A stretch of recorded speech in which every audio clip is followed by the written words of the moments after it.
All right, we are back here on the podcast. Talk Giants camp last week. This week we're going over to Jets camp here in a brand new regime. Joining me today to break down some of the early headlines on Jets camp, one of the great friends of the podcast, the host of the Locked On Jets podcast, John Butchko, is back with us. John, welcome. How are you? Mike, it's great to be with you. Yeah, good to be here too. And obviously, this offseason has been very interesting for the Jets, who for the past, I'd say, probably decade or so, have been trying to win the offseason. And now there's a new regime in town. Former Jet Aaron Glenn's the coach. They had a much quieter offseason. They took care of some business, and it seems like the vibes in camp are much more positive. So, what's your early takeaways from the first Aaron Glenn run Jets camp? I think you said it well. It's a very different type of environment this year. The last couple of years, the last 2 years in particular, the Jets entered training camp thinking that they were Super Bowl contenders, and as we know, that was a bit too optimistic. We don't need to go into much detail relitigating what happened, but I think that what happened last year was closer to the most likely scenario than a lot of people in the Jets organization would have wanted to admit. And I remember we talked about this a year ago during the summer when we were getting ready for the 2024 season. The Jets were depending on a lot of older guys. They were depending on Rodgers, who was 40. They were depending on Mike Williams, who was turning 30 coming off a knee injury. They were depending on Tyron Smith, who is a great player but pretty injury prone, and 33. Morgan Moses was the guy they were depending on. He was 33. They had just traded for Hassan Reddick, who was holding out and turning 30. And of those five older players, Morgan Moses was really the only one that worked out. There are gambles in the NFL when you're depending on older players, and there are gambles when you're trying to kind of build a new team on the fly. This year, the Jets team is different. It is a youth movement. There are not many players over 30 on this team. Aaron Glenn's been clear that this is about drafting, developing, and retaining the talented players. They want to do it through homegrown players. And you've seen this offseason when they brought back Jamie and Sherwood. You saw that when they re-signed Sauce Gardner and Garrett Wilson to extensions. This is a new approach for the New York Jets this year. And it's not. I know expectations are not as high as they were a year ago. I don't think anybody believes this is a Super Bowl team, but there might be some benefit to that because, as you've mentioned, the Jets are always the team that tries to win the offseason. And the Jets always win the offseason. And there are always huge expectations, and they have fallen short of those consistently. I don't think it's the worst thing in the world that the Jets enter the season kind of flying under the radar. I think it's the rare case where the Jets are in a position to under-promise and over-deliver.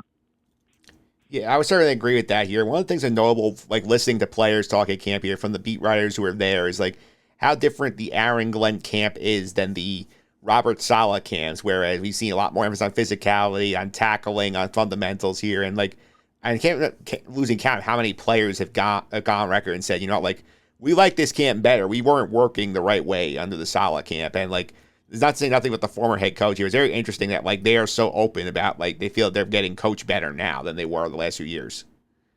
Yeah, and I don't think that that's all about Saleh. I think that there were bigger organizational issues with the team last year. Now, if it was up to me, I thought Robert Saleh should have been fired after the 2023 season because I thought the record to date justified a coaching change. But if you were going to keep Robert Saleh, then you needed to keep him for the full season. It was kind of crazy what the Jets ended up doing, firing him 5 games into the season, because what ended up happening is Jeff Ulbrich steps into the head coaching role on the fly. And, most of the time when you take over as a head coach, you get a full off season to think through everything, think through how you want to deploy players, think through how you want to manage your coaching staff, think through how you're going to manage game situations. And Ulbrich did not get that. But beyond that, Saleh played an important role in running the Jets defense, which had been very good prior to his firing. And Ulbrich now had to kind of make up for what they were losing on the defensive side of the ball with Saleh while taking over control of the team. So there were just a lot of things that fell through the cracks last year with the Jets, and I'd imagine that fell into their preparation. So I think some of what they're talking about is specifically speaking about Saleh, but I think the issues went beyond that last year, and it just feels there were points last year where it didn't feel like anybody was really in charge of the team, and now Aaron Glenn comes in, and he's a guy who everybody will tell you when he steps into a room, he commands it. There's no question that there's a leader in this organization with a plan. Yeah. Definitely going to see the plan coming into place here. And obviously the big change at quarterback here. Aaron Rodgers is gone. Justin Fields is in. And we know that like he's had a lot of promise. He hasn't really been in the best position to succeed in the NFL. Last year he gets off to a good start in Pittsburgh. It's bench for Russell Wilson, never seen again. What's your read on what they've got seen out of Wilson so far, out of Justin Fields in camp, and like how they feel about him? The word is that it's been a work in progress in training camp, which is not anything to panic about right now because, Fields is learning a new system. He's getting used to throwing to new receivers. I know he played with Garrett Wilson in college, but he doesn't really have experience with a lot of the other receivers. But it's like you said, I mean, if Fields to this point in his career has not been good enough. If he had been good enough, he'd still be in Chicago right now. He would not be on his third team. But there have been real flashes of promise. And if you look at the NFL over the last 5-6 years, you've seen examples of guys who were drafted in the first round who went to teams that maybe asked them to do too much before they were ready. I mean, you could talk about Ryan Tannehill, what he did after moving from Miami to Tennessee. You could talk about what Geno Smith did. He started with the Jets. He had to bounce around a number of years before he kind of developed into a starting caliber quarterback in Seattle. Sam Darnold, who, failed, another guy who failed with the Jets, failed with Carolina, but then bounced around, went to San Francisco as a backup for a year and had success with Minnesota. So you've seen that it can happen, that some guys take a couple of years for it to all click. And these are all guys who at various points in their first couple of years flashed big time ability, but they just didn't have the consistency. And sometimes it's complicated to play in the NFL. The reads are different than in college. The defenses are more complex. The defenses are better. Sometimes it takes 5 to 6 years for things to happen for a quarterback. So that's what the Jets are hoping for from Fields. And one of the things the Jets did, which could set them up quite nicely if it all works out for Fields, is they have a second year on the contract. They signed him to a 2-year deal. And if Fields succeeds this year, his contract for 2026 is pretty favorable. Yeah, certainly worth watching how Fields progresses here. And also, you mentioned that new system here. Jet fans have been hoping to get a modern offense for a long time here. They have not seen it in about, outside of the Ryan Fitzpatrick years since, the mid-2000s. Now that Glenn brings over Tanner Engstrand from Detroit, and it's not like he's trying to build the run-first offense with the passing wrinkles they did in Detroit here. How are you hearing that the new offense is going here? How they feel it's working? It's a work in progress, as you would expect it to be the first week and a half of training camp. And Tanner Engstrand has never called plays in the NFL before. He was a guy who was Detroit's passing coordinator a year ago.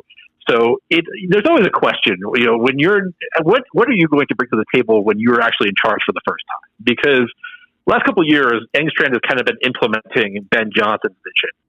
I think that for this offense to succeed, it's going to have to run a little bit differently from the Detroit offense. Detroit did not throw a ton of screens.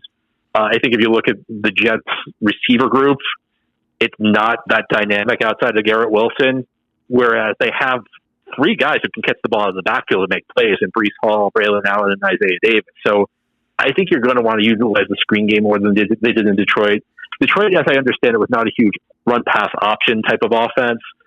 That's the type of play that Justin Fields, I think, can run really effectively because Fields himself can run the ball out of an RPO. So I think that this offense is going to have to be different from the one Engstrand was helping to run in Detroit. And I think at this point, that's one of the things that's going to determine whether or not Engstrand is the right guy for the job. I think sometimes what you see in the NFL is guys come in and they essentially put in the same playbook that was run with a different team. The guys who are good coaches adapt their playbook to the talent that they have. And I think that's what Engstrand's going to have to do. We're only a week and a half in, so there's still a long way to go. That's what I'm looking for, though. Yeah, looking forward to that, too, here. And one of the big headlines of 4 camps that, this has been rare at the Jets where they take care of their homegrown guys. Usually there's some sort of, contract dispute, and they more often than not have been just, quick to get rid of the guy rather than pay them. But they extend Garrett Wilson, they extend Sauce Gardner a 4 camp here. And, I know, some people who are skeptical of the Jets say, oh, they shouldn't get pats on the back for doing the obvious thing. But the obvious thing doesn't happen with this franchise enough here. I think it's an important message for the franchise to send that, hey, we're taking care of our own. And, these guys who are, we've seen them in the past, trade Darrelle Revis instead of paying him, trade Jamal Adams instead of paying him. And I think now that they can say, okay, these guys are with us till 2030, we actually have drafting and developing guys and paying them and building camaraderie in the locker room with the right leaders. Mike, I just finished recording an episode of my podcast, and I said exactly what you said. It's very difficult to judge a new regime before they've participated in the game. The first offseason, every new regime gets praised. But the one thing I'll say about Aaron Glenn and Darren Bougie is they did the obvious things. And as you said, that doesn't always happen with the New York Jets. I mean, I don't think people understand how far back these issues go with re-signing their good players. In 2000, a few months after Woody Johnson bought the team, the Jets traded Keyshawn Johnson to Tampa Bay. And they got 2 first-round picks in return. That was the year of the famous 2000 draft where the Jets had 4 first-round picks and got 4 good players out of them. And, sometimes, not working out a deal with the players, the Jets have actually kind of benefited. You mentioned the Jamal Adams trade. That's the trade that netted them the picks that got them Garrett Wilson and Elijah Vera Tucker. When they traded John Abraham, they got the pick that netted them Nick Mangold. But it's just really been frustrating to see that the Jets can never have an easy time extending their top-end players. And even when they eventually do work out a long-term extension, there's more drama than there needs to be. I mean, 2 years ago, it took them forever to get things done with Quentin Williams. It got to a point where people were starting to get worried. So it was refreshing to see these guys come in and be proactive for once. Garrett Wilson and Sauce Gardner were 2 years away from free agency, but the Jets understood that one of the best things you can do is lock up your own good players long-term. And they're like hidden benefits to these deals. Like, I think a lot of people don't realize that these deals don't go into effect until 2027.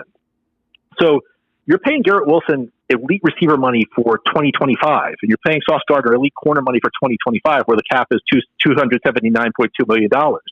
When these deals actually go into effect, I'm not going to say like they're huge bargains, but they will be bargains to a degree because the cap is probably going to be well over $300 million at that point.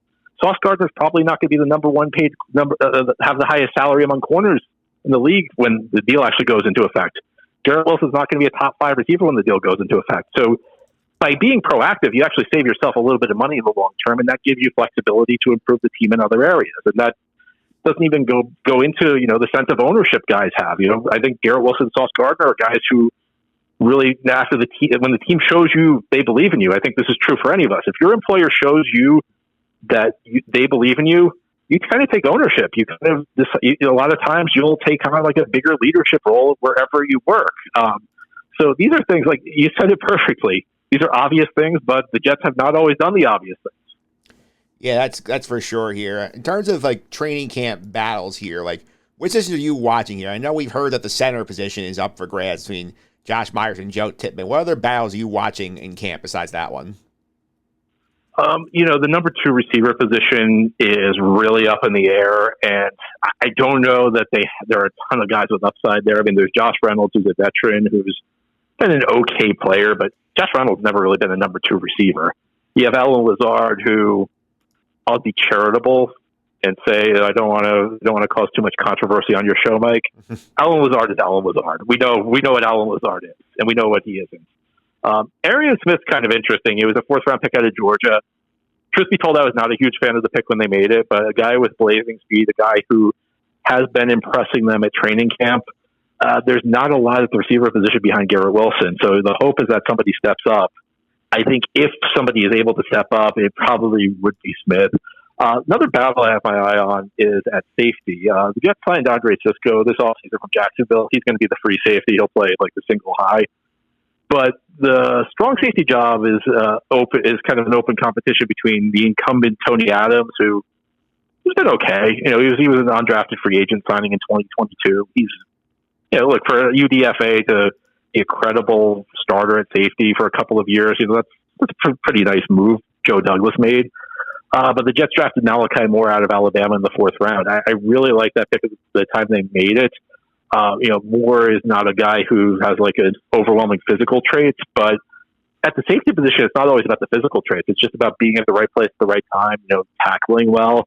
And I felt like Moore may have been a kind of an unheralded guy when the Jets signed him. So those are the battles I'm looking at. And as you mentioned, the center one, Tippmann versus Myers, but in a way, like that's kind of it's kind of a battle the Jets can't lose because whoever loses that battle is going to be the backup. And that means like on the interior offensive line, the Jets are going to have a starting caliber player as their first backup because Tippmann's, a good player, but Myers is also a pretty decent starter. So in some ways, like that's one I'm less worried about because, like no matter what happens, the Jets are going to be in pretty good shape on their interior offensive line. Yeah, for sure. It's also training camp's a good time. You want to watch these rookies here and see like whether it's a rookie or a player who they brought in like under the radar is having a good camp. Who are some early camp standouts for the Jets? Well, I mentioned Arian Smith, who, everybody's saying that he's looking really good at this early stage. The big issue with Smith was his drops. Sometimes a guy like enters the NFL and you say, well, he's dropped a lot of passes. I mean, Smith's drop rate was astronomical at Georgia, and everybody said, we'll see what happens because, once the game, it's different catching passes in games when you're in the stadium with the crowd and you have other team defenders bearing down on you than it is in practice. But he credited like catching balls using a strobe light. He says he's really been able to improve his technique in that way. Another guy who's been really kind of a standout is the second round pick Mason Taylor, tight end out of LSU. And, some of your listeners may know that he comes from his son was Jason Taylor, who former Hall of Fame player, mostly with the Miami Dolphins, and then spent 1 year with the Jets in 2010 when they went to the AFC Championship game. His uncle is also Zach Thomas, who was a great player with the Dolphins. So, he comes from a family that they were division rivals for most of their careers outside of that 1 year. Jason Taylor spent with the Jets, but by all accounts, Mason Taylor is having a very strong training camp and potentially in position to be the Jets' number one tight end. And because of like the lack of depth at wide receiver, if Mason Taylor gets that number one tight end job, I mean, he could see quite a few targets because there aren't, Garrett Wilson's probably going to be in the top 5 in league in targets because there really isn't anyone else to throw the ball to at the wide receiver. But when your wide receiver position is kind of weak, your tight end targets tend to go up. So Mason Taylor could end up playing a pretty big role for the Jets on offense this year. Yeah, definitely interesting to see here. One other thing that snuck up on me is interesting here is like that they moved on from both their specialists. It's very interesting to see that the kickers didn't get off the great start. Nick Folk back in Jets camp for the first time in about almost a decade here, and it's very interesting that earlier reports Nick Folk still has it. Yeah, I didn't realize how good Nick Folk had the last 5 years. Nick Folk has made over 90% of his kicks the last 5 years, which almost nobody does in the NFL. So, even though he's 40, there's been no sign of dropping off. I don't think it was a huge shock to see the Jets move on from Greg Zuerlein and Thomas Morstead. Zuerlein missed a lot of kicks last year, and he missed a lot of kicks in close games that the Jets lost narrowly. Now, I don't think it's fair. I think a lot of people want to put the Jets' struggles on Zuerlein. I don't think that's fair because I think there are a lot of games the Jets were either lucky to be in a position where a field goal made a difference, or there were games where the other team also missed field goals, but there was no question Zuerlein struggled last year. And Morstead had a long and distinguished career in the NFL and had a good career with the Jets, but he seemed like he was kind of at the end of the line. And Morstead's a great guy. Morstead actually was a semi-frequent guest on my podcast. I think Thomas Morstead's just the best, but I think it was kind of time to move on. So they tried to, it seemed like there was kind of a youth movement at kicker. They had Harrison Mevis, who's a young guy out of Missouri, and Caden Davis out of Mississippi. And they both kind of struggled at the start of training camp. So I appreciated that they just went out and got Nick Folk, because Nick Folk's been virtually automatic the last 5 years. He's kicked with New England and Tennessee since he left the Jets. And one of the issues Joe Douglas had was he really struggled to figure out the kicker spot. Joe Douglas would always bring in these kickers who had no experience in the NFL, and they would struggle. And the question with Douglas was always, well, if you have these young guys who are struggling, why don't you just go sign a proven veteran? So it's nice to see the Jets, when they have two young guys struggling, go out and get Nick Folk, because Nick Folk's going to do a good job. Yeah, he is here. And my last question here is, obviously, we have a bit of time before the season goes here, and as you said at the top of the pod, the Jets' expectations feel really low. I feel like the win, I saw the over total entering camp was 5.5, which is very low, because last year they were looking at close to double digits here. This does to me feel like a year where if the Jets can get decent quarterback play out of Fields, and looking at who they're playing, the beginning of the season may be tough, but this might be a team that could be a surprisingly strong team in the second half if they can get themselves going here. How do you feel about the Jets projections for this season? I think that they're low, and I think a lot of it's just based on the residuals of how last year went, because after last year, people are looking at this team and saying, well, geez, if last year's team struggled so much and they lost all these guys, how are things going to be any better this year? The reality is that while the Jets lost a lot of big names, they really didn't lose anybody who was contributing outside of Devontae Adams. Aaron Rodgers is obviously one of the greatest quarterbacks who's ever played, but really on a shell of his former self. Tyron Smith was, again, a great player, a borderline Hall of Famer with Dallas, but, clearly past his productive days. Mike Williams went to the Chargers and is already retired. Hassan Reddick gave this team 0. Hassan Reddick, I've said on my podcast, Hassan Reddick kind of quiet quit the second he got traded to the Jets, and you can't even really, maybe he loud quit, because there wasn't much quiet about the way Hassan Reddick there wasn't much quiet about the way Hassan Reddick quit on the Jets last year. So I think a lot of the negativity is based on, first of all, how they played last year, and second of all, you see all these big names leaving. But these big names didn't really do a lot for the Jets last year. Adams was really the only guy who contributed. So this was also a team that was, I think, a little unlucky to only win 5 games last year. I think that, they were 3-7 in one-score games. So the one-score games kind of can come down to a bounce here or a call there. This is a team that was probably unlucky to not win 7 or 8 games. So I think it's a decent roster. This is not the team that the Jets had in 2020 when Adam Gase was the coach. It was not the team they had in 2018 when Todd Bowles was the coach. It wasn't the John Idzik, Rex Ryan team of 2014. Those were teams with no talent. This team has a decent base of talent. They've got Sauce Gardner. They've got Garrett Wilson. The offensive line looks pretty decent. Some real young talent up front. On the defensive side of the ball, Will McDonald coming off a double-digit sack season. Good linebacker Sherwood and Quincy Williams. Quinnen Williams up front. There's a decent base of talent on this team. Is it a playoff team? I don't know, but I think, Mike, that the difference between a 7-10 team in this league and a 10-7 team is kind of slight. Sometimes it just comes down to injury luck, how the schedule bounces, maybe a bounce of the ball here or there, a call here or there. This is a Jets team that I think is going to be better than people are expecting. And if there are a few lucky bounces, I think this is probably a 7-win team, but with a few lucky bounces, who knows? Maybe they could have a winning season. It was certainly fun to see how the Jets this year. John, thanks for all the time. I really appreciate it. People keep up with your podcast and your Jets coverage. How can they do that? So Locked On Jets is available wherever you get your podcast, also on YouTube, and you can also check out my writing on gangreennation.com on SB Nation. All right, John, thanks for all the time. Really appreciate it. My pleasure, Mike.